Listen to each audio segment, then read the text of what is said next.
সেই পরিবারের সন্তানরা, যে ভাই বন্ধুরা আমাদের যারা মাদকের সাথে সম্পৃক্ত, মাদক খান, মাদক সেবন করেন অথবা এই অভ্যাস হয়েছে, তারা নিজেরা কিন্তু শান্তিতে নাই। তারা পিতামাতাকে শ্রদ্ধা করে না, গুরুজনকে মান্য করে না, বড়জনকে মানে না। পবিত্র রমজানে এভাবেই আপন হয়ে উঠুক সবাই ইসপির আপন করা স্বাদে। ইসপি আপন করা স্বাদ। যে ছেলে মাদক সেবন করে, চাঁদাবাজি করে, বেয়াদবি করে, সে তার বাপকে মারতে চায়, বাপ এখন অসহায়ের মধ্যে বলতেছে আমি অসহায়, আপনি যাই চিন্তা করেন, আমি ছেলে হিসেবে গ্রহণ করি। আজকে আপনার নামাজ আমার বাড়ি থেকে এই কথা বলে আছে।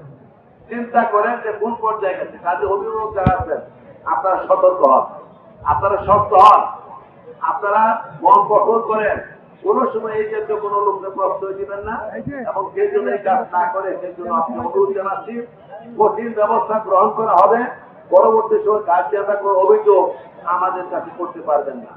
কারণ সমাজের শান্তির জন্য, সমাজের মানুষকে শান্তিতে রাখার জন্য, মাতৃবীর্য হেফাজত করার জন্য, স্বাভাবিক জীবনযাপনকে স্বাভাবিক রাখার জন্য, এই যে অপকর্ম থেকে সরে আসার জন্য আমি যারা এদের সাথে সম্পৃক্ত তাদের বারবার অনুরোধ জানিয়েছি, তাদের কল্যাণের জন্য, সমাজের জন্য। কাজে আপনারা সতর্ক থাকেন।